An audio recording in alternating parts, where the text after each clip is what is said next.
Welcome to Hey. another episode of Bobby's Cryptid Corner. I'm Bree. I'm Jamie. And I'm Bobby of the Cryptid Corner. Welcome. Yes. Okay, where do we even start today, guys? I want to know what Bobby's shirt says. It says noise. Noise?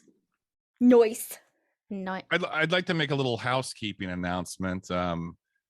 We are going to eventually run out of cryptids to talk about. So let's mix it up a little bit. If you're any kind of expert in this kind of stuff, or you have a general, foundation of knowledge, any interesting theories, hit us up and let us know. We might want to, jive with you here on the show. But more importantly, I'd like to announce we want to hear eyewitness accounts of anything high strangeness.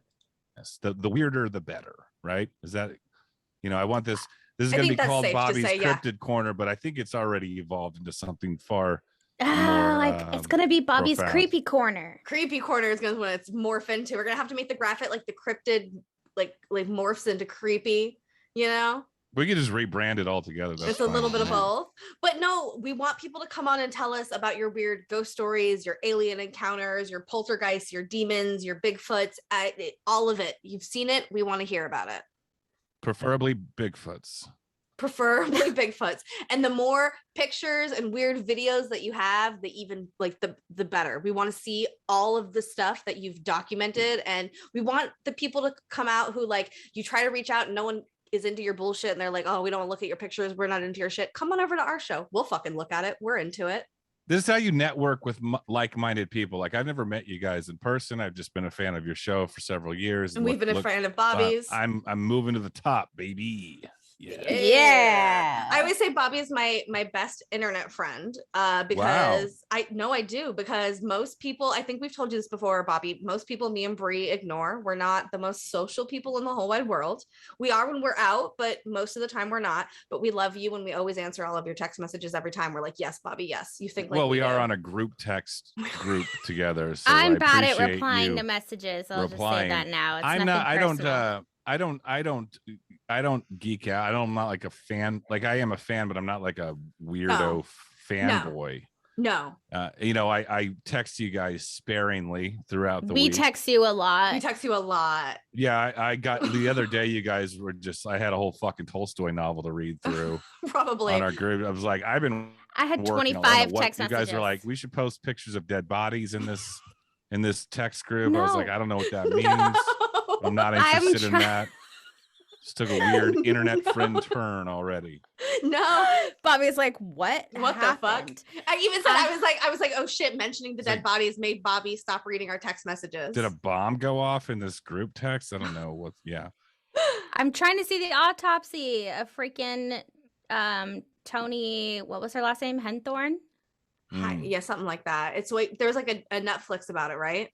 Yeah, and it's super good. I was hooked, and they don't show the pictures of the body. And I don't like to hear just the descriptions. I want to see the pictures. Like, they talk about her head looking like it was basically scalped. So you're like, I want to investigate. Yeah. I get what you're saying. And then I couldn't find it, so I'm like, who am I? The group chat. Friends. Are the Faces of Death VHS tapes like before your time? Does that ring a bell? No, maybe I'm thinking of The Void. You used to be able to rent them at the store. I have like a few. I don't watch them. I was never into them, but like I was selling VHSs for a while on the internet, and I remember that. Yeah, they're worth money. It's a bunch. It's basically, I don't want to say snuff, but it's like, it's like very fucked up things. I just it's like people killing. Yeah, it's not fun to watch, but some people are into it. So I don't like anyone killing anyone.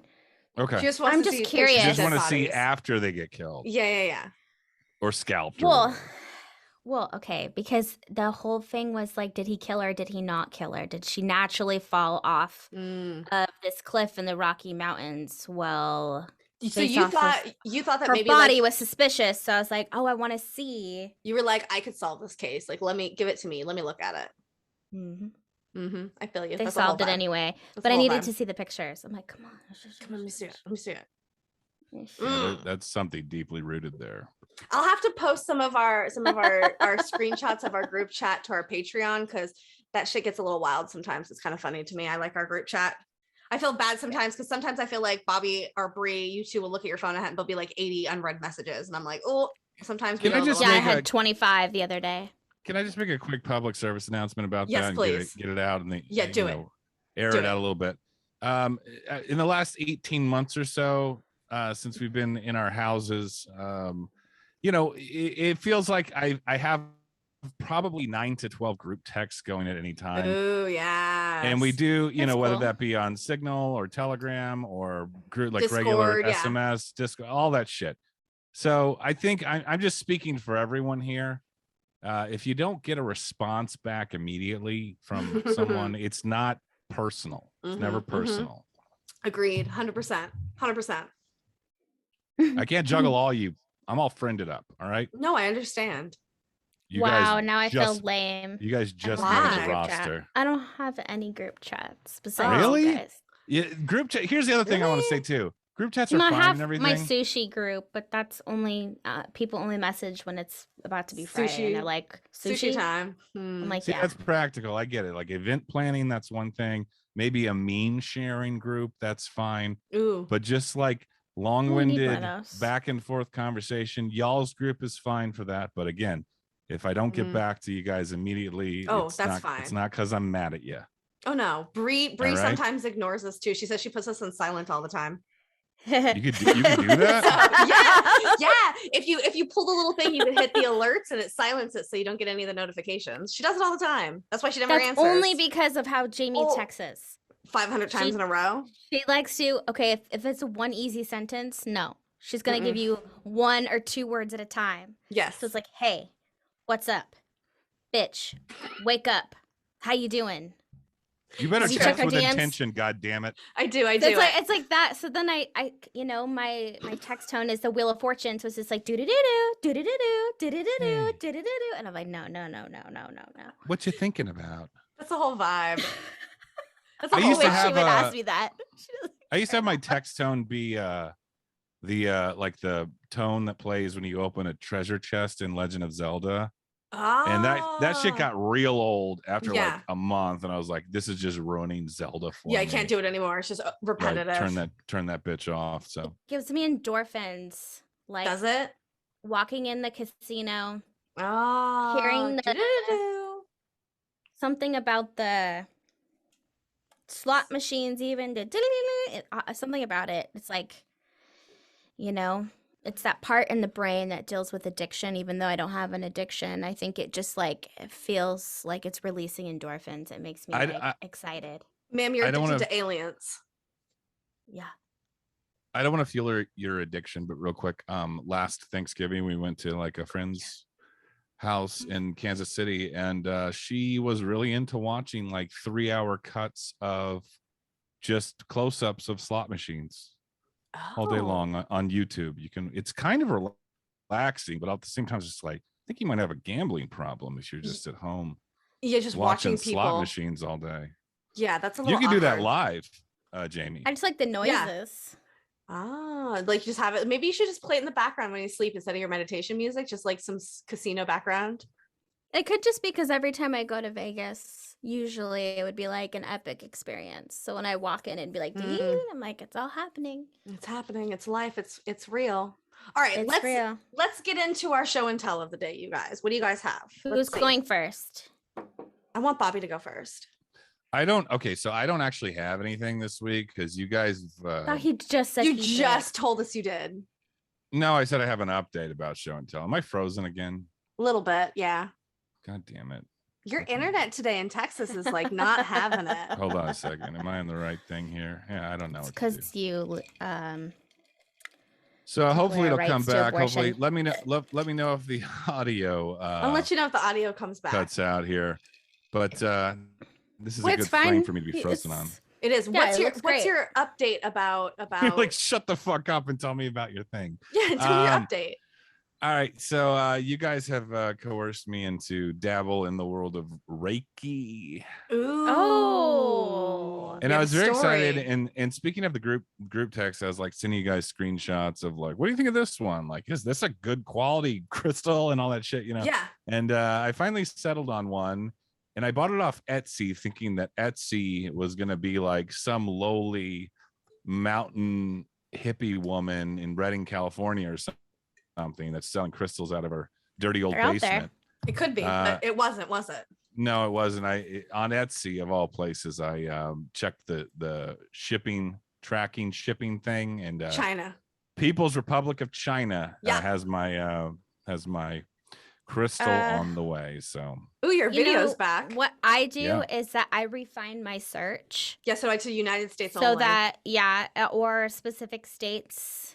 Like Arizona, California. Make sure that where it's coming from, because you might have to wait like 2 months. Yeah. Well, I'll keep you guys posted when it finally shows up. That's also why I sent you the website though, to Sticks and Stones, because they're a really good place here that does stuff out of the United States and has really good prices on things. You should check them out. Cool. I'll contact them to be a sponsor for sticksandstones.com.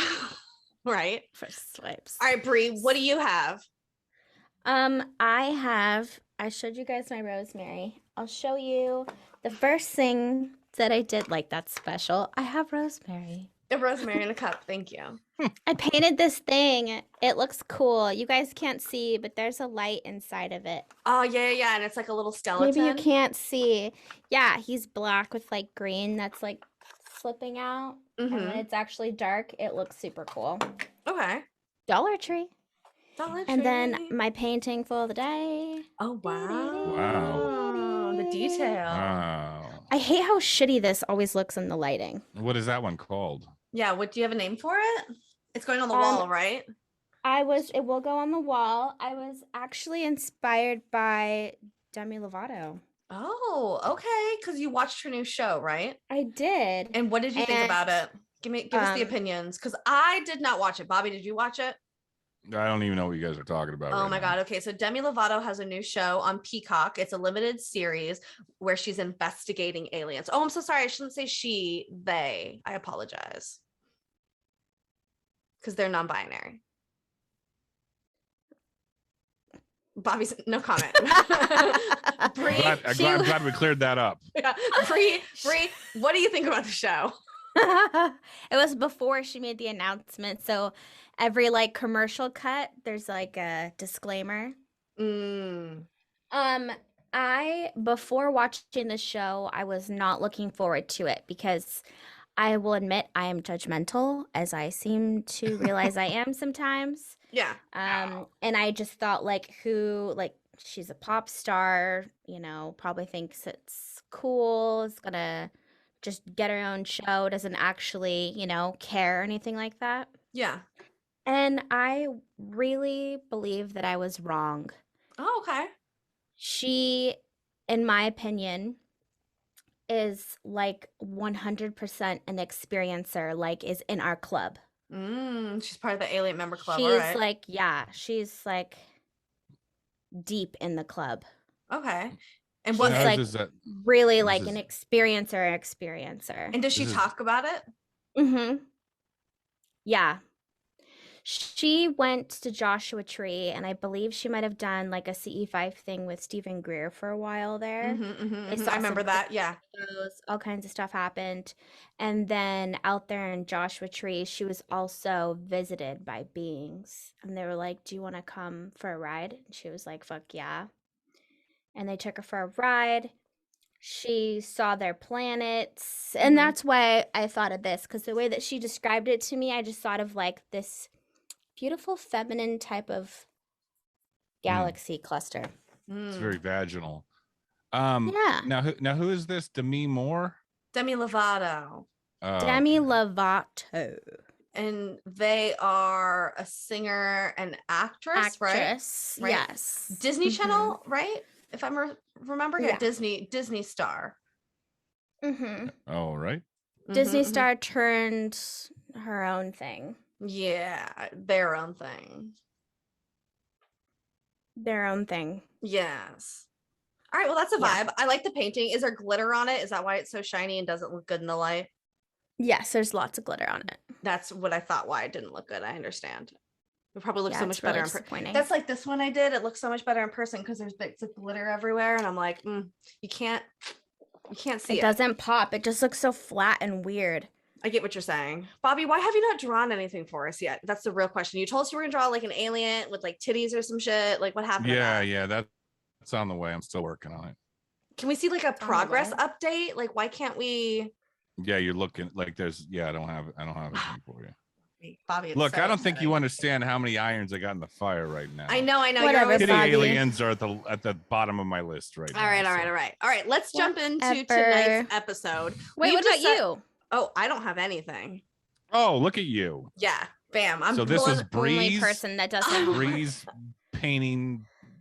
Bree is the easel of her paintings. Exactly. I did not understand the assignment at all and didn't do it, which is why I was asking you guys what you were doing. That was my show or tell. I even told you in the text. I said, "Don't forget to do your." And I forgot. It's okay. Bree, so we've decided here that we're going to do what's called a cryptid captain every week, where someone's going to captain this goddamn episode. And this week, Bree is the motherfucking captain. And we are talking the Bell Witch. And they told me that I was the captain today. This morning, yes. Let's just throw that in there. Well, you were clearly the most prepared. I just saw your notebook there. So to be fair, we knew we were doing the Bell Witch for a few weeks now. So it's not like all of us just woke up this morning and we were like, well, let's do the Bell Witch. Well, yeah. I thought that you guys are the one that told me to watch the movie. Exactly. So you were the one that like didn't know what you'd like never heard of it. And exactly. I said to you learn the most by teaching. So teach us, Bree. Exactly. Whatever. You know what's funny is I really thought that you guys said the Blair Witch. We know. And I was like, what? I watched it the other night. There is a connection there. So good. Is there? So we should talk about that. Okay, so what? I said, let's start from the top. Okay, let's start from the top. So the Bell Witch is a historical legend. It will be plastered everywhere as the Great American Haunting. However, we don't necessarily know if this is a witch. It's also been called just a spirit. An entity. It could be a poltergeist. Who really knows? But not necessarily a witch.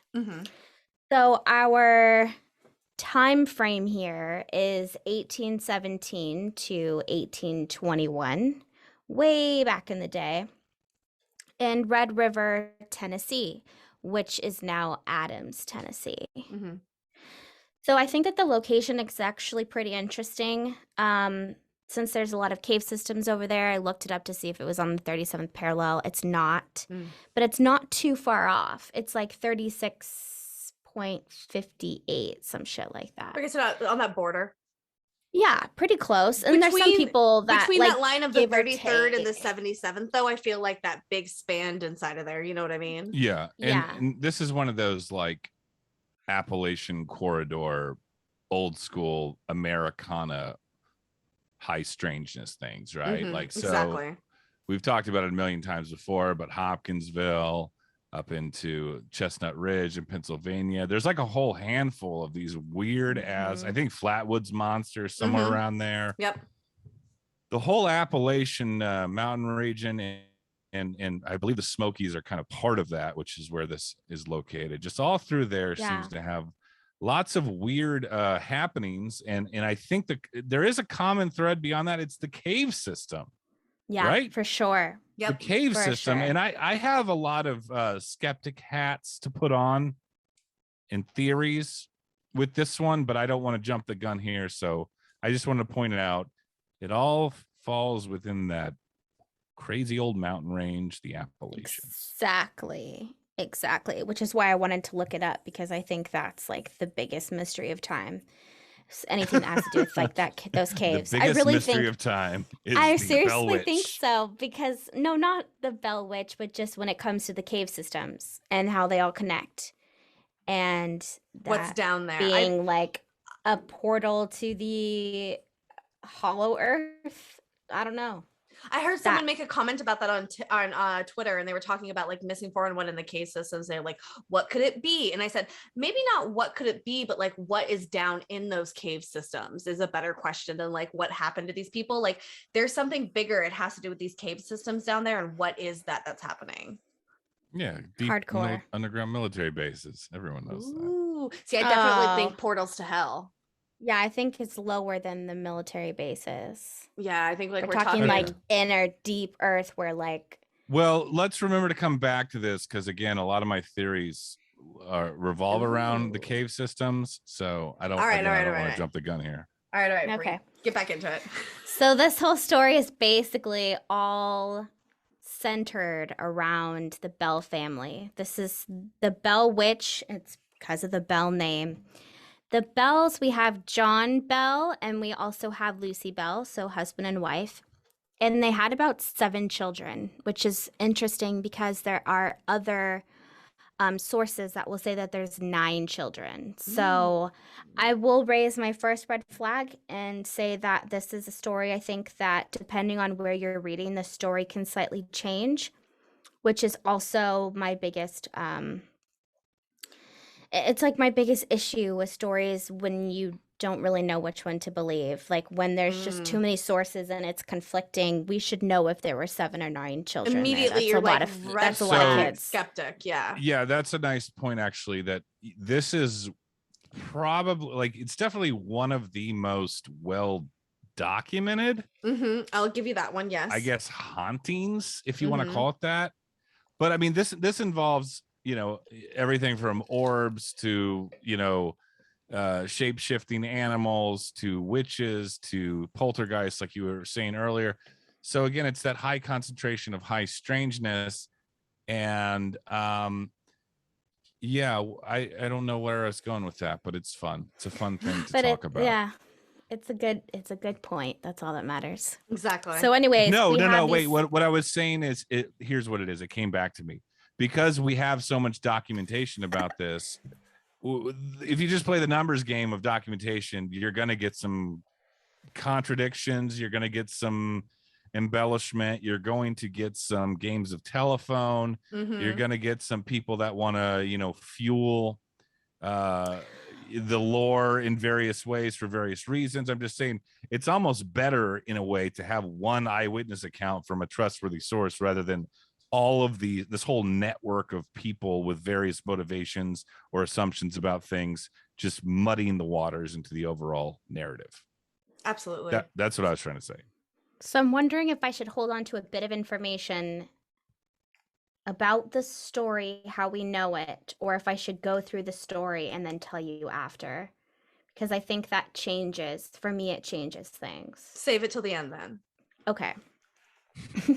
So we have these 7 children, okay? We have Jesse, we have Benjamin, who ends up dying at either a young age, like a child, or a baby. Take whatever one you like the most. Okay. And then we have Jory, Esther, John. We have, John Jr., I mean. We have Zadok and Elizabeth, who goes by Betsy. So all of these stories are going to say Betsy. It's Elizabeth. I don't know where they got that. It's like 18 kids and counting. Jesus. Yeah. Which also takes place in Tennessee, I believe. Right? Yes. It's a great show. So the Bell family moves here from North Carolina. John Bell purchases some land.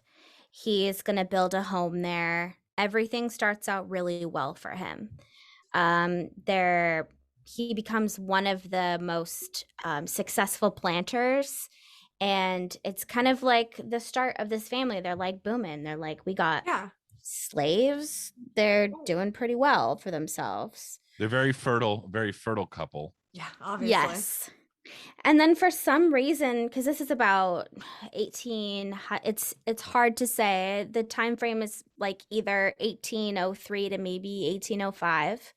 So it's almost a decade later in 1817 when the first occurrence happens, which leads into all of this high strangeness. John Bell is trotting through his cornfield, just having a golly old time.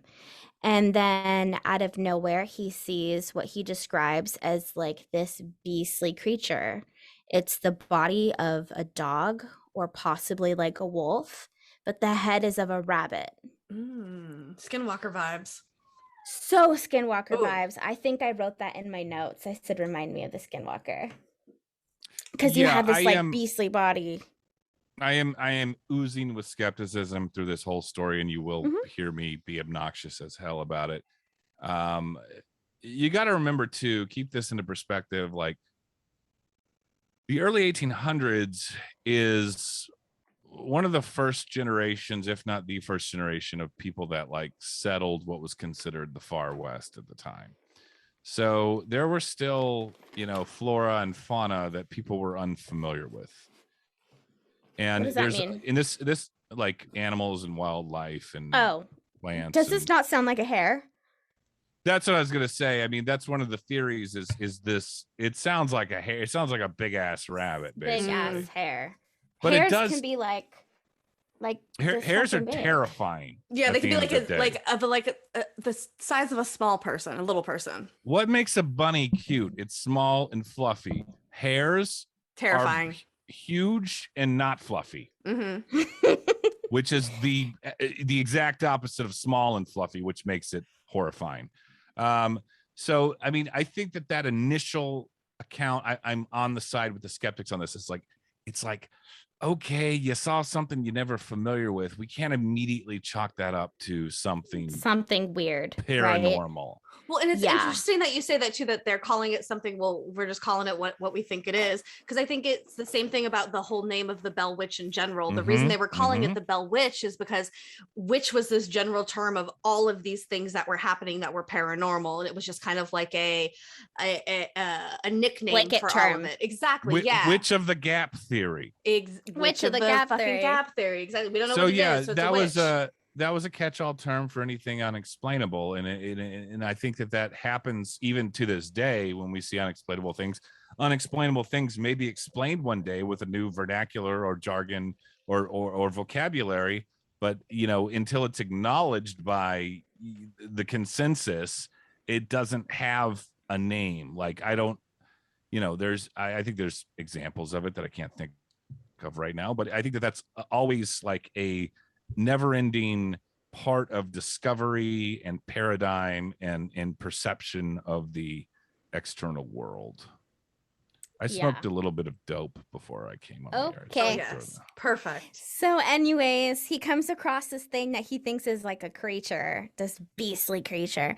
And he does what any old-fashioned white person in America does and thinks to shoot it. So he tries shooting at this thing a couple times. It does not phase the creature, and it runs off. Very reminiscent of Skinwalker stories. The same Skinwalker. thing. That so many people say they shoot at the Skinwalker, it doesn't phase it, and then like it just runs away, lives its life. Yeah. Exactly. So it vanishes. Or I'm sorry. It's rabbits are very swift. Super fucking or swift. He was just a really bad aim. Yeah. I mean, I don't think so. He has 7 kids. But it sounds like he was just trying to shoot. Wow. I mean, does that require good aim? It's not like he's doing it across the room. You don't know what these people are into. Yeah, man, things got weird. That's why there's like some got weird out paranormal there. shit. When you're out in the woods and monogamous, fucking let's party. Party. So yeah. So you got to keep in mind too, is like whether they recognize it or not, is like that might be food for my 7 kids. If an animal hears a loud bang of a rifle, usually they will retreat into the foliage. I mean, if it's big enough, he should have, I don't know. Anywho, so that happens, trips him out.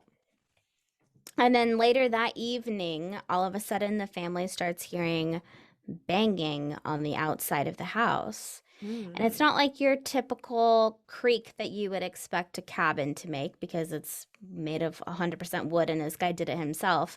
It's like banging all over the house. Yeah, that's how they had all those kids. That was the sound. Woo! Bringing it back. You guys are. So this is like that day/night is when everything really starts. Because first it's just the banging on the outside of the house. And then it becomes like an everyday occurrence. And it just gets worse and worse, louder and louder, to the point where anytime they would first start to hear the big bang, John Bell and all of his boys would run out of the house and, do laps on the outside trying to catch whoever is doing it, and every time there would be no one there. Did you come across in your research? Because I didn't. I mean, I did research, but I didn't come across anything. I hate to bring everything back to Bigfoot here. Always, no, do it. But that is a very Bigfooty kind of thing. Reminiscent of Bigfoot behavior is the banging on the side of a house or a trailer. Which I never understood. The knocks. I don't get it. Well, the knocks are for communication, but the banging is to kind of intimidate people away. I believe that's my theory. Did you come? Did you guys come across any kind of Bigfoot activity? No, I would say like no. The one. That's like the one thing that wasn't a part of the story. No you big got feet. Ghosts, you got the Skinwalker vibe, you got fucking the witch vibe, but no Bigfoot vibes. Well, I think this all adds up to Bigfoot. But go ahead. Okay, I like it. Okay. Oh, okay. So anyways, this kind of just continues. I think this whole story, it just starts with a little something and it just gets more and more and more intense. So we started off just outside and then it starts happening inside the house where everything sounds like it's banging inside the house. The kids are freaking out because it sounds like rats are trying to eat the bedposts. No rats were there. They're just tripping. And everything was cool until little Betsy, when she would sleep at night, her pillows and her blankets would be pulled out from underneath her. So like your typical scary movie, you know, you have your foot hanging off the bed or whatever, like the blankets pull out, stuff like that started happening to Betsy in particular. Then after that, it became audible. So whispers started happening. They couldn't tell what it was saying. It was so faint, but they could tell it was whispers. And then the more they paid attention to it, the more it turned into hums, the more it was actual words, like an intelligent conversation was happening of whoever this witch is. And this was happening while they were cognizant, right? This wasn't some sort of like. So it was happening like every night. Yeah, but then it started happening like more and more during the day. And what's really strange is an occurrence where the witch, she starts saying things like Bible verses, like starts quoting Bible verses. And in one occurrence, she apparently reciprocated 2 sermons that happened that day, like entire sermons. But this is not happening at the house. This is happening at the church. The church is like 13 miles away. So that freaks them out that she's just like all of a sudden saying like full on sermons. Well, and what's super indicative of this like whole story is it starts off so small and just gets bigger and bigger and grander and grander and grander. It starts off with just these small whispers and bangs to all of a sudden now it's morphed into this intelligence. So now it has this intelligence factor to it where it's repeating what happens down the street. It started, I think, at one point telling people secrets, right? Like it knew little like so-and-so was cheating on so-and-so, and it would tell little secrets about the people in the town. Which is ultimately like pretty allegorical to just folklore and phenomenon in general. Like the way it starts in this one small, very centralized, tiny location. And then at the very least, if it has any legs, it will expand into its own mythology within the surrounding area.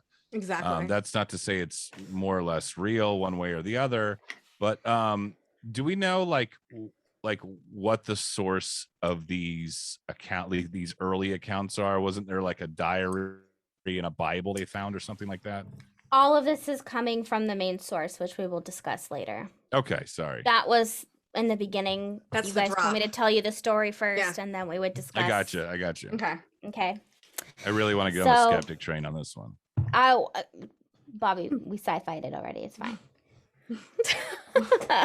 Fuck ghosts. We like aliens. Right? Yeah. All aliens are real. What are you doing All here? aliens. Bullshit. All aliens are real. Anywho, so these weird Bible verses and stuff, I think that would have probably freaked me out. Anyway, things turn physical. And particularly towards Betsy. Again, Betsy Bell. And poor Betsy Bell, she's the youngest of the crowd. Like, pick on one of the boys. No. And what's very interesting to look back at is that there's only 2 people really in the family that the witch goes after, and that is His the wife? dad, John, no, Oh, John. And then John Betsy. Bell and Betsy Bell. Mm-hmm. So poor Betsy, again, terrorized in the middle of the night. Now her hair is being pulled. Her hair is being tied into knots around the bedpost. She starts getting smacked around in the middle of the night. Kinky. And they start to find handprints on her face and on her body, like welts of these handprints. So obviously this thing is taking like a human physical form.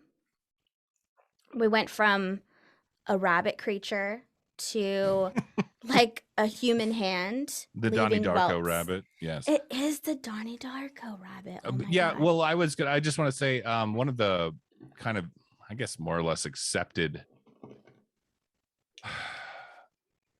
dogmas of paranormal activity is that, and I'm obviously not everyone subscribes to this, but ghosts don't hurt you. You know, poltergeists are more or less maybe like some sort of overlap in dimensional frequency or whatever, and it's just some sort of energy that feeds off energy in this realm and makes shit happen. I don't know, but one of the consensuses is that if it can physically harm you, it's actually some sort of dark entity. Exactly. Not like a legitimate human ghost. Yeah. Or like, because they don't not like some lost soul that's physical, like, call up Zelda Rubinstein and tell her to send me on to the afterlife. Exactly. Some type of like entity. An entity. A Nephilim. An entity is doing this to her. Anyway, poor Dark Betsy, entity. dude. I feel for Betsy. So John Bell is all distraught. They held on to this for, you're ahead of the game. John Bell is all distraught, doesn't know what to do. He's held on to secret for almost a year. Then he decides to tell his bestie, James Johnston, and he's also a neighbor. And James doesn't believe him, of course, because it sounds crazy. So what he does is he stays the night at his house, and he brings his wife. No, thank you. So the 2 of them go over there, they stay the night, everything seems perfect, and then in the middle of the night, he starts to become harassed the same way that Betsy is. So like pillows are coming down, blankets are being pulled off, and he starts to realize that this is a legitimate thing. This is not something that John Bell is making up. So then the next morning, James comes running out to John and is like, this is an evil spirit. Well, this is the quote. The quote is apparently, that was of an evil spirit, the kind that the Bible talks about. And it seems like from that one quote is when it really takes off. Like the town hears about it. It just spreads all of a sudden. It's not just one person, just their family. It's somebody else, an outsider who came in and experienced it. Yeah. Yes, do you but think I think that the dropping the names part of it being evil, like the Bible, I think, especially because in that time, this is like what, maybe 20 years after or so, where that same area, they were burning witches at the stake. I was going to say, this whole story gives me witches burning at stake vibes really hard. Do you think that when you give something a name, you give it legitimacy, and then once you get more and more people to accept the possibility, you're basically manifesting the phenomenon. And that's what we've said in prior. Yeah, we've said this in prior episodes, I think, before, where there's this credence to, if you believe it, then it becomes real. Lots of people like really do like yes, but lots of people really do think of just the word poltergeist as meaning something that we have manifested. Yeah, that we can see with our eyes. So it like depends. Like I've looked in a lot of like paranormal circles where a lot of them will be like, the word poltergeist is when our own strange psychic abilities and beliefs and stuff, we're pouring energy into something where we literally are manifesting it from the ground, and it becomes its own entity that we've believed in. Yeah. And everything just keeps giving it energy to grow and morph. That's interesting too, because if you look into the history of, like, for example, the Amityville case, like, you have people documenting, like, you know, it wasn't the most functional family, and I think they only lived there for about a month, and it was really intense, evil, dark entity, poltergeist type activity, scary as fuck. Mm-hmm. And then it seems like everyone after that is just like, nah, dude, it's just a house. Like, I don't know what these dudes are talking about. It's like not as So hyped up. it's almost like a combination of giving it credence by acknowledging the possibility of it, mixed with a lot of negative energy, or maybe even positive energy. I don't know. And then that's how it kind of manifests into its own autonomous thing. Exactly. No, I agree with you. I think that's what happens in this case in particular. Okay. So now this becomes like a hot spot for people around. Everyone wants to visit this place. Again, I think it's literally just from that guy saying that, like, evil, the kind that the Bible talks about. Because now the church knows, everyone in town knows. People start flocking to his house to witness it. Everyone wants to see it with their own eyes. And one of these apparent visitors is Andrew Jackson, at the time before he was president. Yeah. So he's like in the war. He's on his way back from the Battle of New Orleans, basically. Yeah, so he's like, oh, I'm gonna stop by. I just really want to take quick. a peek. I heard the rumor about this spooky house. Yeah. Yeah. So I like to murder redcoats and check out haunted houses. Exactly. Check out haunted houses. So the story is very strange. It's like he goes there and he has some of his men with him, and all of a sudden his wagon isn't moving anymore. And he's like whipping his horses, like trying to get everything to move. Nothing's moving. Oh, the first time electronics went out. Yeah. Oh, yes, exactly. Get it? Like the car stopped. They was hit by some unseen force. I can't move through. And so he yells out, apparently. He says, by the eternal boys, this is the witch. And then by saying that, apparently the witch responds. This is just like a vocal voice, which is weird because also, if we want to look back, no like witchy things or even ghosts just full out talk. Yeah, like really have like conversations. You need an EVP to hear. So nothing was really audible. But for some reason in this case, it is audible. You might hear it in an episode of like sleep paralysis or something like that, and then but not like you're minding your business and all of a sudden not when you're out in the woods like trying to get your horses to pull your wagon. You just start hearing voices. She's like, oh yeah, I'm here, what's up, you called my name. It's like Beetlejuice, you say it 3 times, I show up. Yeah So she says, oh, go on. One thing I just want to point out real quick, when you're kind of in a state of fear and paranoia,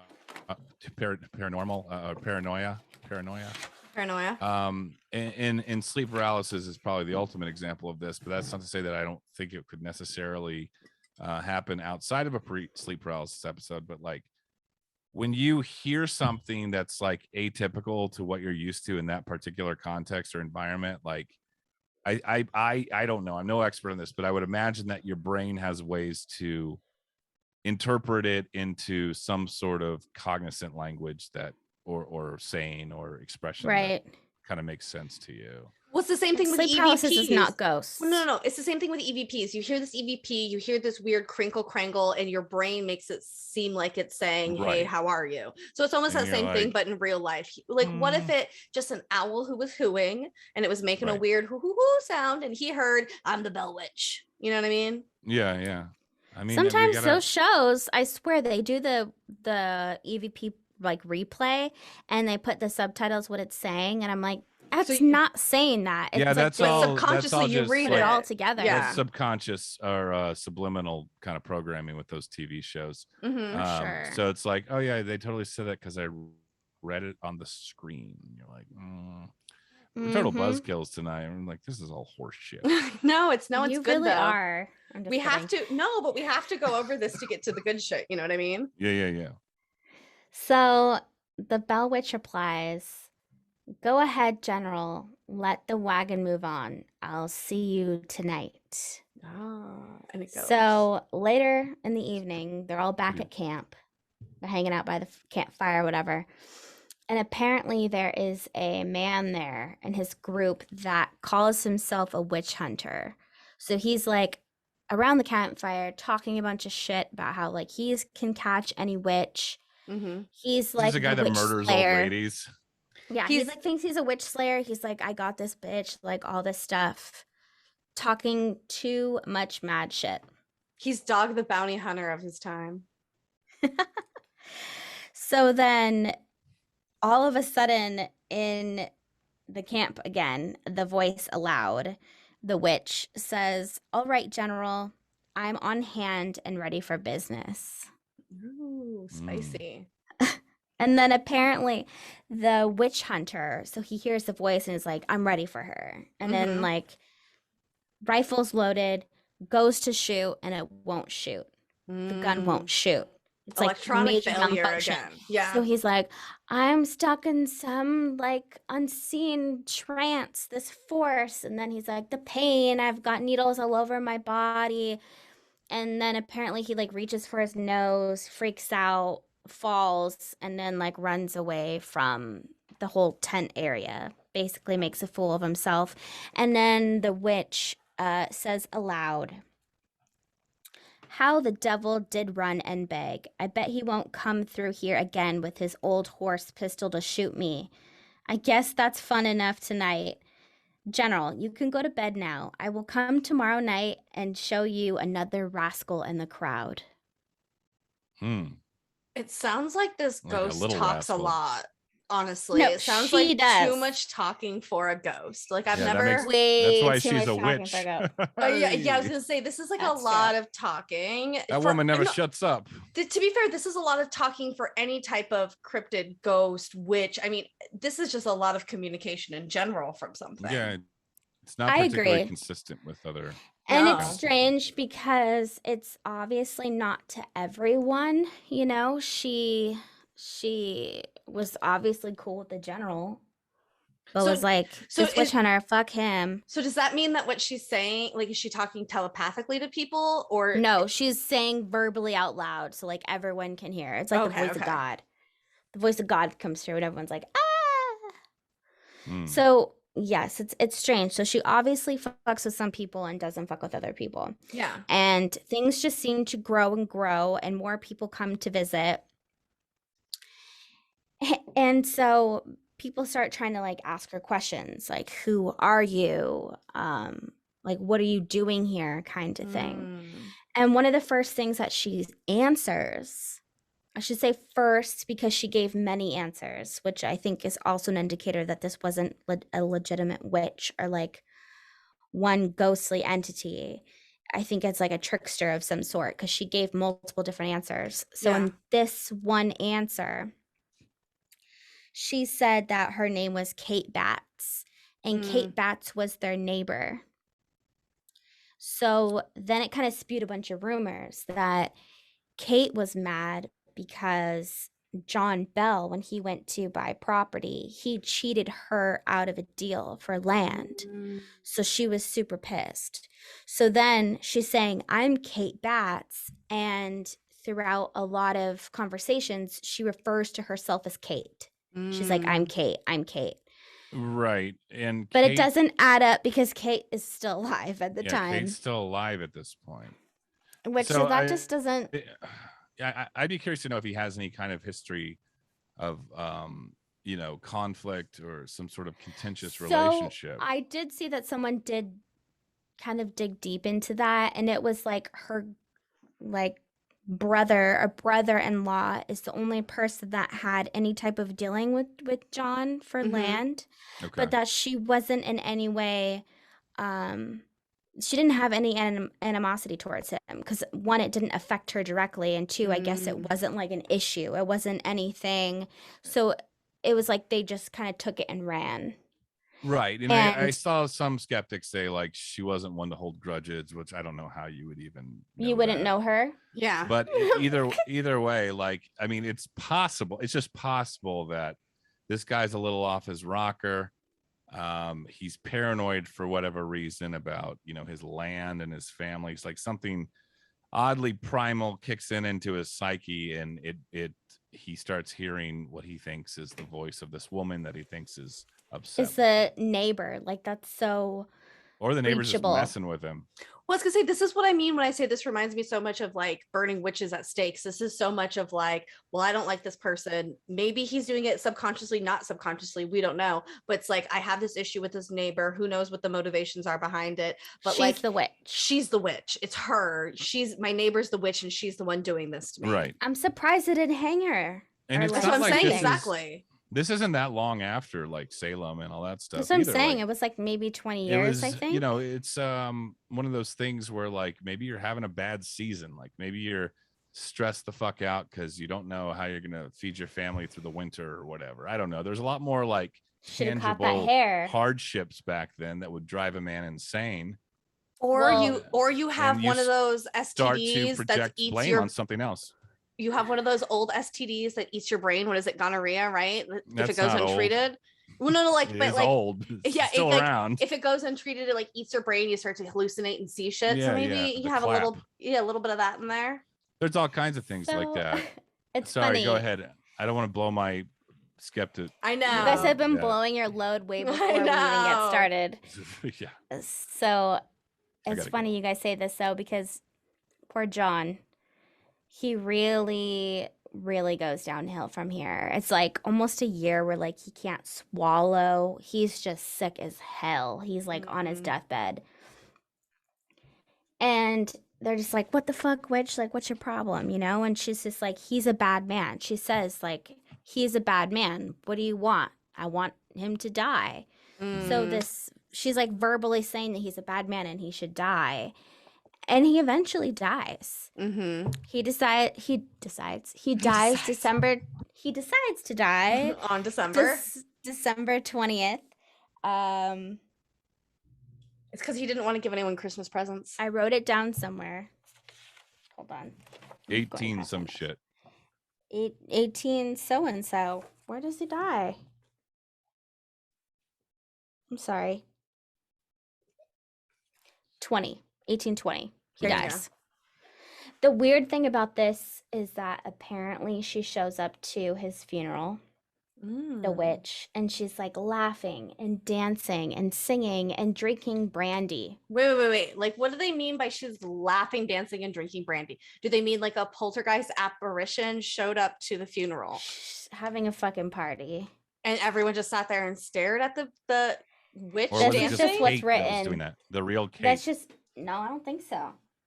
How do we know because the then source she of this? Takes credit. We're not there yet, Bobby. Okay. Because then they find a mysterious bottle because they're like, well, why did he die? And then they're like, oh, he was poisoned. And they find this mysterious black bottle in the kitchen of the house. And the voice appears like, that was me. It was me.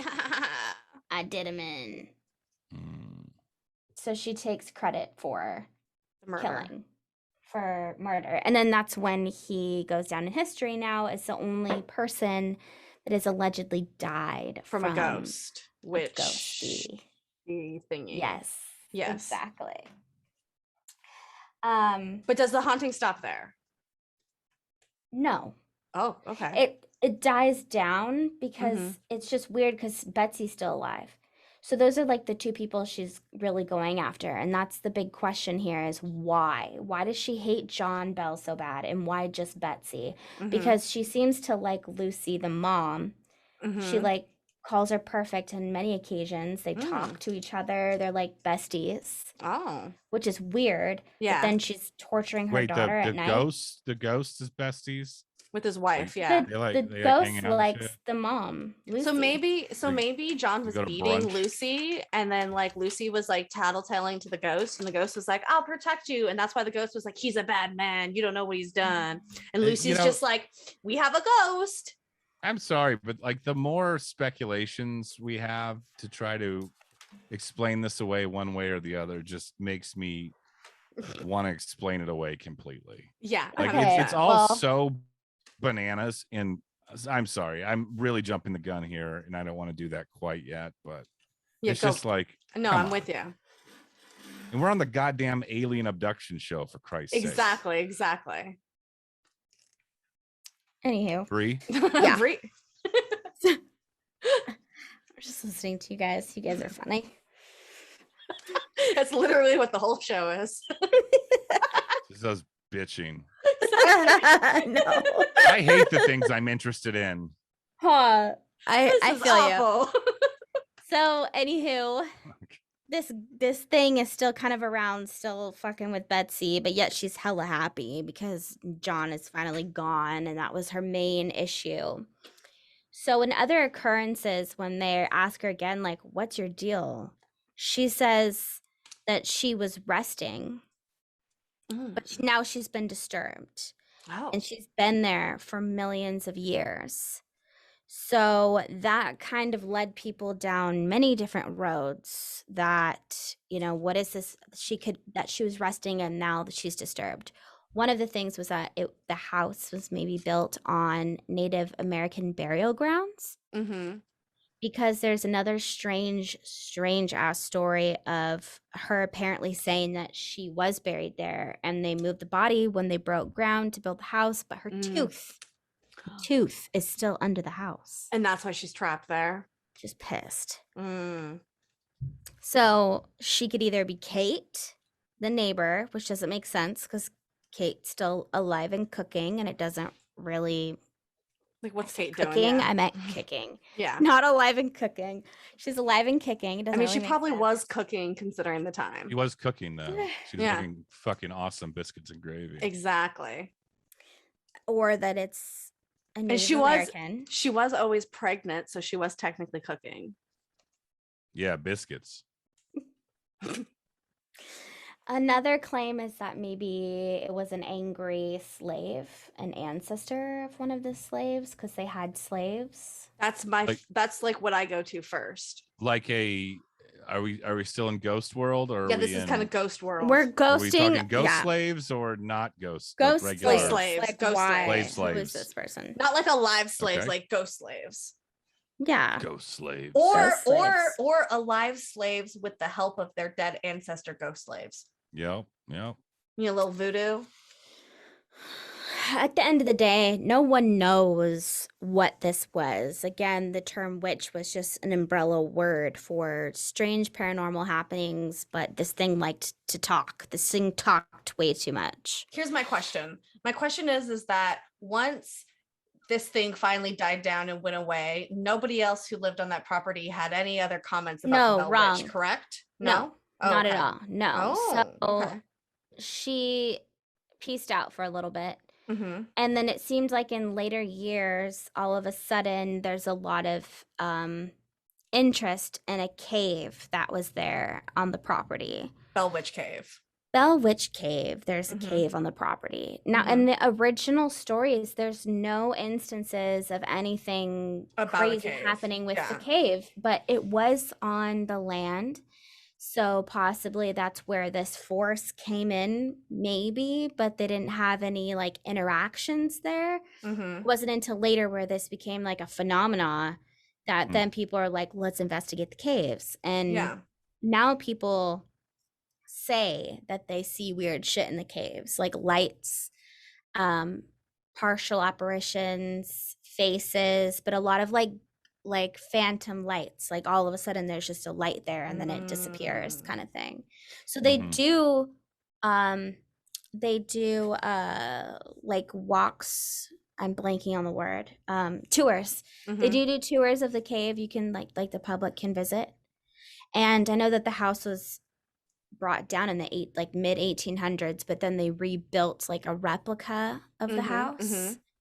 And really all they have there is like the pot they cooked with and a piece of the kitchen and I think one of the stairs.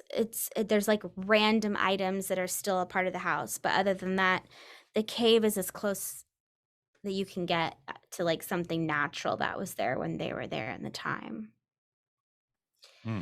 So I know Ghost Adventures went to the cave. So that's like the drawing. Yeah, this is what the house originally looked like. Come on, Ghost. I know. I know. But if you look at the replica of the house now, it looks so small potatoes. Does it really? Stock sketch of random cabin. But it's like, it really is. But then the picture of what it looks like now. Wait, I wonder if I have it. I love this no talking. So Brie, when this whole cave situation, I think, is a little bit twofold. I think one, you have, I think, people who are interested in it. There's this cave on the property, so they're like, ooh, we'll tie this into it because it's the spooky area. And I think you have a little bit of an instance of, because they believe it's happening there, it starts happening here. It goes back to that. Well, if we believe that it's real and it's happening, then it's going to manifest itself as that way. So maybe, I think, to me, it sounds like a lot more of this cave situation tends to be just people hyping up the situation, so shit happens there. And when you're a hammer, everything's a nail. Exactly. Like, so yeah. Are we getting into the... Hold on. Okay. So things still continue to this day. A really interesting story. There's a group of kids that go and steal the headstone of John Bell. This is a real story. They went and stole the headstone, and with the headstone like in the trunk of the car while they're driving away, they get in a car accident. And they die. Oh. Shit. That could have just been karma in a vacuum. That Karma, like coincidence. Yeah. The families that are still there. So everyone except like a few people, the bloodline is still active. So these stories, see, look how small that looks compared to that the other one. Sketch. No, they upgraded to metal roofs, it looks like. Yeah. They're like, try to bring us down, which the story is just basically passed down to generation to generation to generation. Now, the generations think that they are cursed. So there's a few of them that have stories like nothing's happening, and all of a sudden there's like a weird poltergeist in their house, like fucking with them and slamming doors and doing weird things like that. So the family that on John Bell's side, they still think that they're cursed. And interestingly, you know, obviously, since this has so much attention, people fly from all over to come visit the area. Visit it, yeah. And tons of people say about all kinds of weird shit that they have there. They, every year they put on a play, and I believe they switch up the story a little bit, probably to keep it interesting. But every year, people that are on the play talk about weird shit that happens to them too. So who knows if people are just putting so much energy into the situation that things are happening, or if people think it's happening and then it just keeps growing and growing, and people, like, weird shit happens, like they misplace their phone and they're like, oh, it's the witch. It's the witch. The witch of the gap theory. Yep, witch of the gap theory. And this is a picture of her right here on screen, everybody. So, you know, this is like what they said the Bell Witch looked like. It looks like that looks like every woman from the 1810s have ever seen. I'll be right back, okay? This is, yes, what a absolutely. Fox. Yeah, this looks like, not concerned at all. So, Bobby, what do you, after hearing all of this, what are your first initial thought? Because you're telling me that you think you're calling Bigfoot on a lot of this. No, I'm not really calling Bigfoot on this. The slapping of the cabin is interesting as far as Bigfoot things go, but you know, I think that there is potentially things that are unexplainable. Like, it's like that thing where if you have all of these accounts and all of these situations and experiences and from different sources, it's possible that maybe one or two of them were you know, legitimately high strangeness, especially given the history of the region and all that stuff. But I think, you know, as the folklore and the story travels on through the generations, and like Brie was alluding to earlier, when you go out there and you're interested in this kind of stuff, if you misplace your phone, that's another thing. The witch takes people's phones and they slap that onto the snowball of horse shit. And it's sad because I think that ultimately pollutes it taints the well of like there's a lot of crap to dig through to maybe give this some credence. Yeah. You know what I mean? And all that being said, I think for the most part, here's the theory I wanted to go into. Okay, and give I it to don't us. know. It's just so if you look at like the Oracle of Delphi, and exactly what in you're talking about. Greece, Yep. there one of the scientific explanations is there was some sort of like volcanic gas leaking from that mountaintop, which caused you to hallucinate, whether it be auditorily or visually. And that's not to say that hallucinations, deep intense hallucinations, don't tap you into some realm that isn't a real thing, right? Yeah. Like it's like people swear by DMT that you're recalling the same types of, as Alex Jones would say, the machine elves and all that shit. But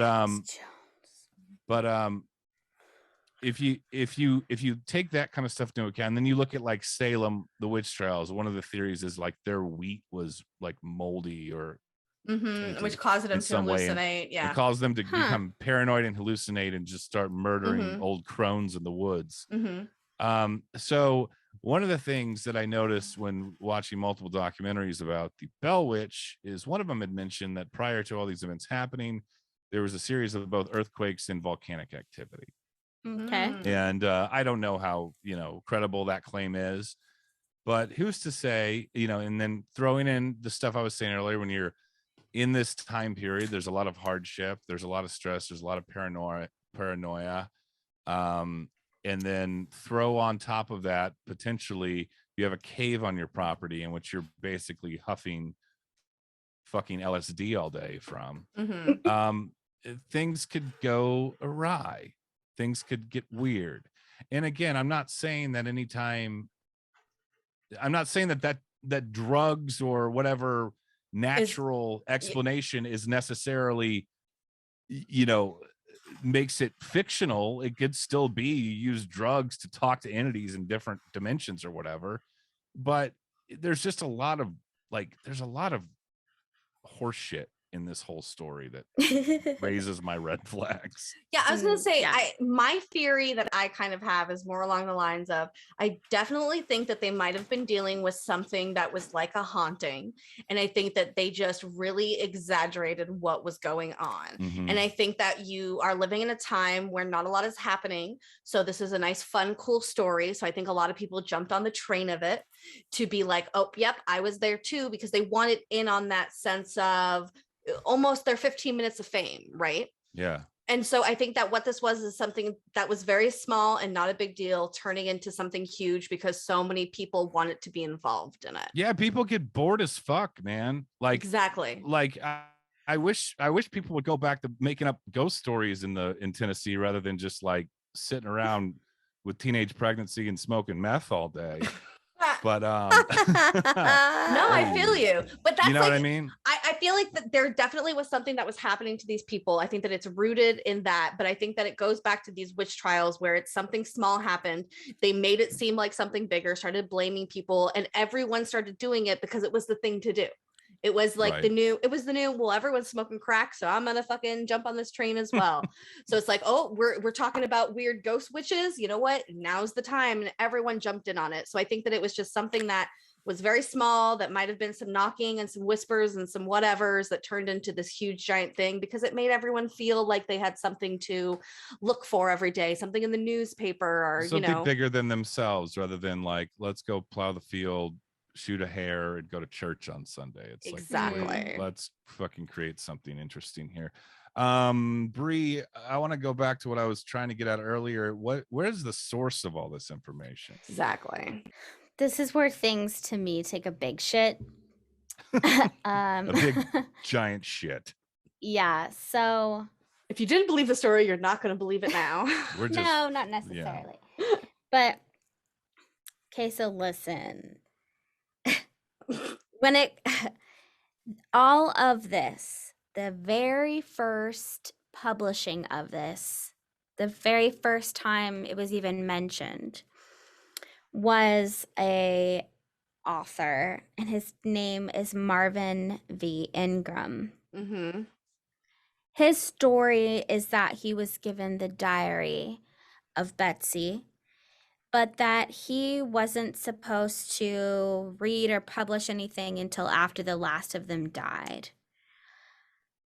But realistically, this happened like by the time he published the book, which is called An Authenticated History of the Bell The Witch. Bell Witch.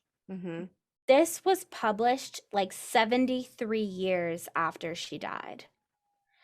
So you have no one to verify that that was actually the story, that it was actually her diary, or that any of it actually happened. Because this is almost 100 years later where this book comes out, and he says that this is real, and he says that it's from a diary, but that he swore that he wouldn't release it until she had passed and everyone had passed that would have been directly affected. Sounds like a good way to sell books. Yeah. Yes. If this was okay, I don't really see the purpose. Let's just pretend that that's real. Okay. I don't see why Betsy would say, don't publish the story till after we're dead. Yeah. If the entire town fucking knew it anyway.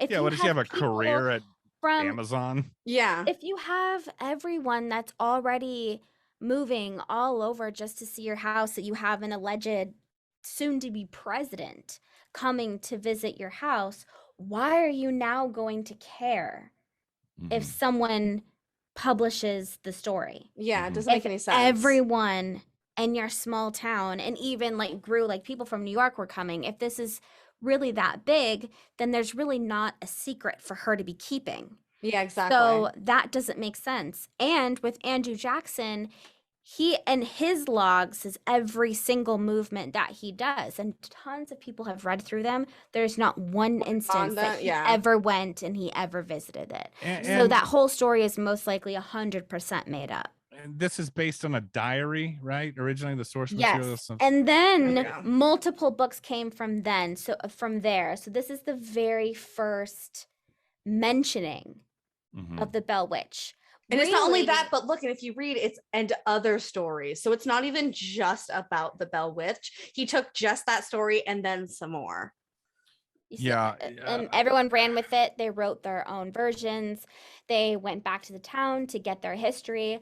But as with most like small town lore, I mean, stories are passed on. People start to believe it. You know, you hear a story over and over again that's in your family. You start to believe that, and you think you hear a bump in the night, but maybe it really is the rats this time. But you think that it's the Bell Witch. This is all a perpetuated thing here. I don't truly believe any of it. Wow. Well, yeah, I think there's just a lot of degrees of fuckery here. You know, definitely more things that if you go off Occam's razor, like everything you've said, I think is relatively explainable. And then you talk about how, you know, the shady source of all this information. Let's say it was a real diary entry that this guy whatever found and said, you can't release this till I'm dead. Let's say that was the case. Why is it out of the realm of possibility that people live out in the woods and they're bored and they're like, I'm going to write some nonfiction and I'm going to like write these stories down that are coming to my mind. And, you know, I thought it was a really interesting take in one documentary I watched, where the skeptic woman was saying, you know, we have the genre of found footage film now, where it's like Blair Witch Project, where you're finding like the whole setup is you find seemingly real footage, and this is that movie. It's all like point of view, blah blah blah, and it feels real. You know, obviously there were no video cameras back then, so it's like, why not kind of dip your toe in an early version of that genre in some way? Plus this guy coming out saying, hey, here's a real story that's pretty crazy. You know, my book is 5 cents or whatever. It's one wooden nickel or whatever. Exactly. Yeah. Hucksters are as old as time. It's true. I think we're gonna have to factor sci-fi this one, and I think we all know it's gonna be a hard sci-fi for all of us. You know, but I feel how hard is your sci-fi? So my sci-fi is, I'm gonna give it a 3 because, like I said, I do genuinely believe that they might have had a little bit of a haunting, but I think that everything else outside of that is completely fabricated and elaborated. But that doesn't make sense then, because, okay, never mind. It could make sense. So you believe the book. You believe the story of the book. No. That there was a haunting. No. Then you can't not sci-fi it 100%. That's what I'm saying. I'm not doing it 100%. I'm saying that I think that there might be some truth to the story about a family experiencing a haunting. But I think that somebody took that and blew it the fuck up. Yeah. So I'm a 3 on the scale. See, I'm gonna go 2. Okay. And the other, assuming 1's the lowest, not 0. Yeah, 1. So the only reason it gets a 2 is because of all the giant pile of insanity of this story. I think that there's a possibility that maybe 1 or 2 of those things could have had some sort of unexplainable nature to it. You know, I don't think necessarily it's a total scam hoax, but it does kind of look that way. And like you said, these kind of things blow up out of control.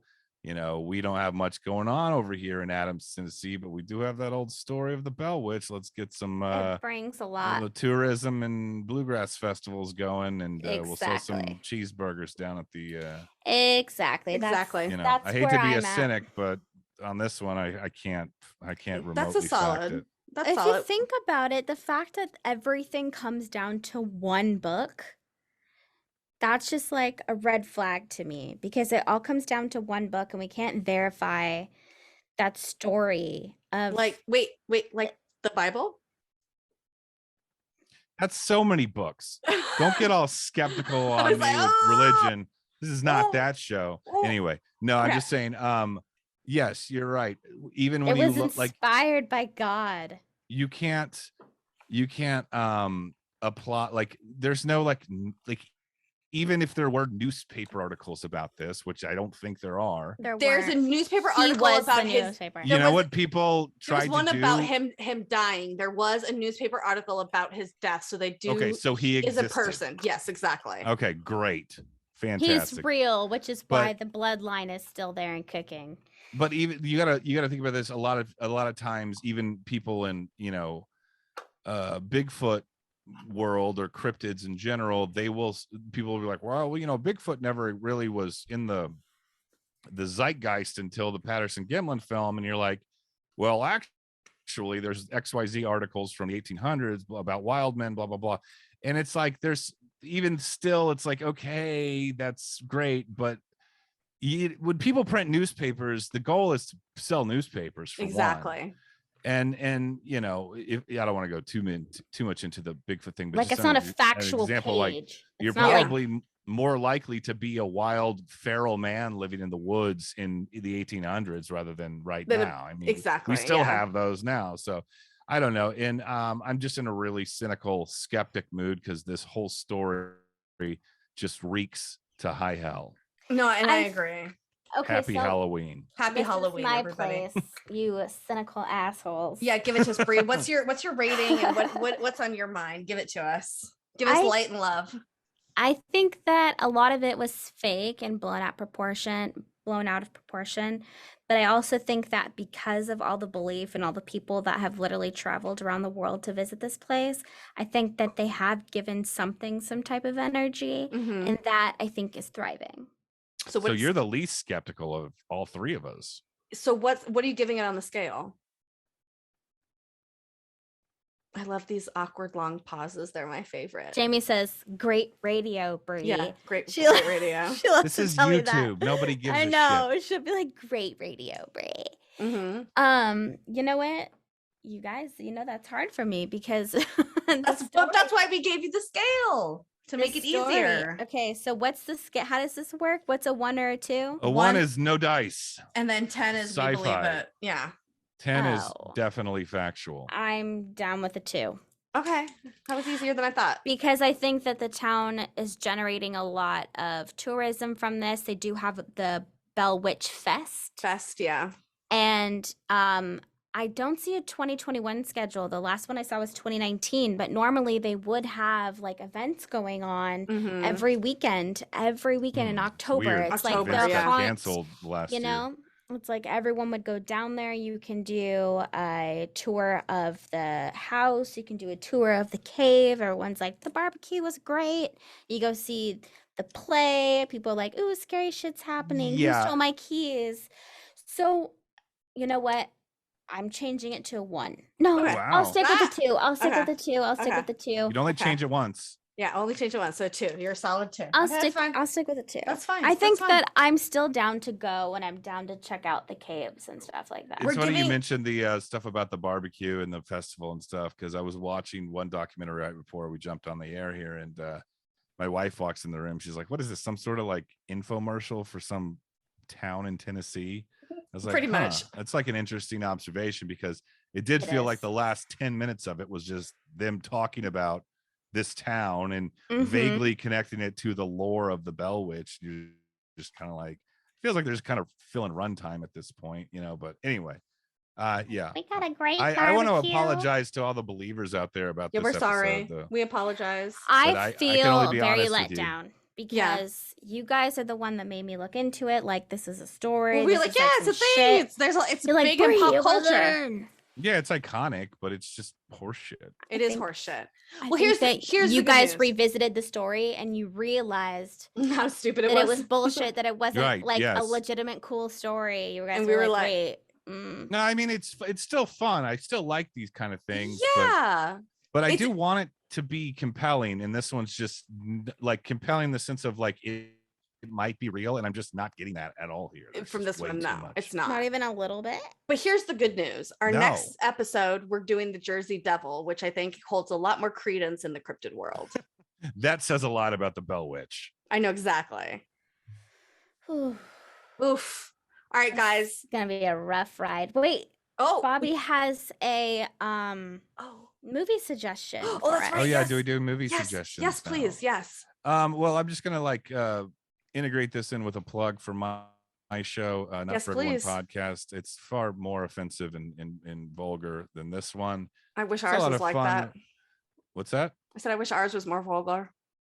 I mean, we can amp it up. You can take out that teenage pregnancy joke I made earlier if you want. But no, absolutely not. Stay in. Yeah, from the Texas guy. Exactly. Oh yeah. We're our own country out here.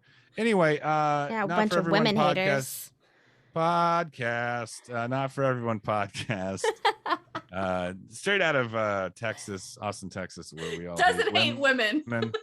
Texas is not trending right now. You should say you're from Connecticut. Don't let my friends know that I'm talking to women over a call.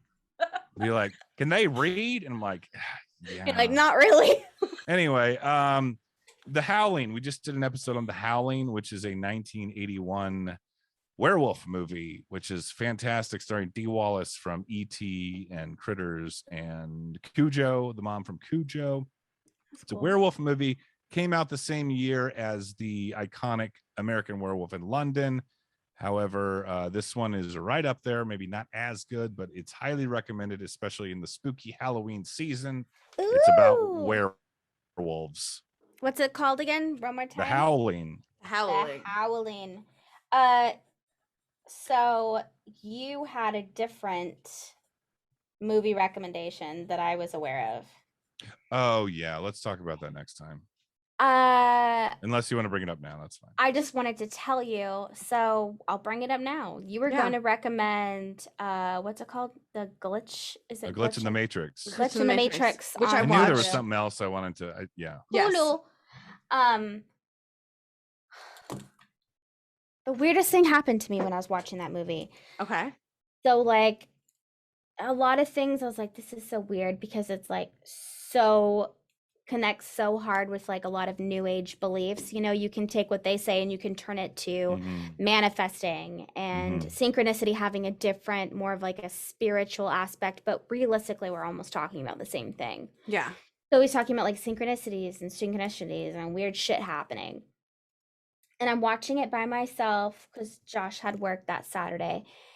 And this like crazy buzzing starts going off in my bathroom. And my toothbrush had turned on.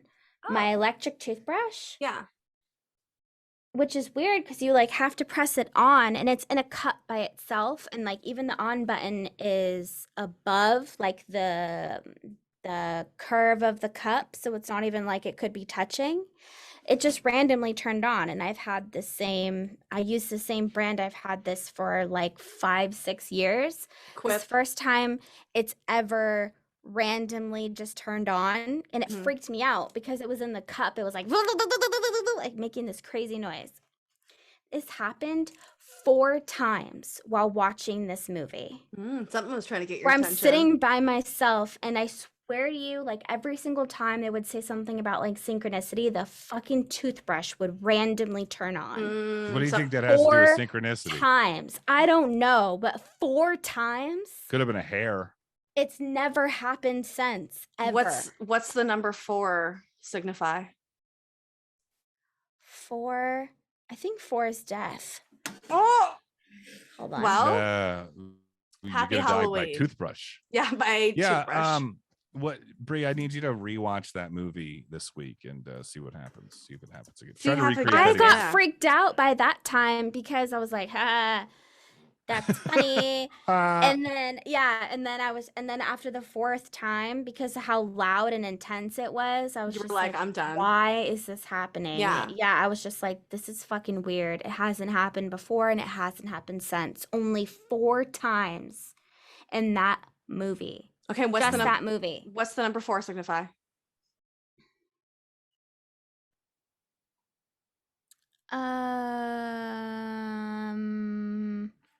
Angel number 4 may be related to everyday mundane occurrences that may otherwise slip by unnoticed. Synchronicities. Yeah. Number 4 is concerned with practical matters. Angelic messages containing angel number 4 may be related to everyday mundane concerns that may otherwise slip by unnoticed. Are you guys into like that gematria counting, or what it's called? What's it called? Where like all numbers have some sort of meaning, like everything. It's numerology. Numerology in general we're into, Yeah, okay. That's what I'm talking about. That's why I asked her what number 4 was. Can we do a Bobby intro to numerology next? Yeah, 100%. Yes, 100%. Right. Yeah, 100%. And then the wolf or the wolf man, the dog man. Yeah, when we do dog man, we'll do numbers. I'm not gonna lie. I was just like, what the fuck? And then it stayed with me for like a day. I'm with Bobby though. I think you should watch it again and see if anything else happens or if the same thing happens again. I don't want to do it at the same time. You have same to. Lighting. Yeah. When Josh is right, at well, school. I'm gonna do it. I'm gonna test it on my own. No, let's test it. I got an electric toothbrush. All right, guys. You can't tell me that's not weird. It's in my bathroom. It just turns on 4 times. And that's why I want you to do it again. I think that there's a big significance to the fact that it was 4 times and you're watching something about synchronicities, and it's the number 4 signifies mundane things that you don't recognize. How is that not synchronicities? You know what I mean? Like how many that was literally synchronicities showing up in your face. Like, look at me. That's what I'm saying. Do it again. Sci-fi this one. You sci-fing it. I'm gonna middle bitch it. You were here. I believe you, but I think it's explainable. I sci-fi everything. Okay, the first couple times I'm like, that could be explainable, but like, why just 4 times only going off when I'm watching that movie, and it just stops. So it sounds like you have to watch it again so we could get to the bottom of this mystery. Well, that movie made me realize how not the mentally ill, but if you don't have the right spiritual backing and foundation, I think, as a mind and a person, that you can really take things down a wicked path and take it the wrong way. And I think it can be extremely dangerous. Yeah. So everyone should watch that and we'll talk about it. I wanted to tackle that with you guys, but Jamie has filled up our schedule with dog, puppies, puppy mans. I wish it was the puppy man. I wish it was the puppy man. All right, so the opposite. Maybe after the next puppies, we can talk about something serious. Yes. And first of all, I didn't pick Dog Man. Bobby picked it. Yeah, I'm the captain of the cryptids that episode. Exactly. So don't fucking hate on his shit. He is Bobby of the Cryptid Corner. Don't argue with me the for final creative word. Control. All right, you guys. I'm the captain. This was a fun episode, but we're going to have to end it here. We love you all, and we'll see you guys next week for Jersey Devil. Bye.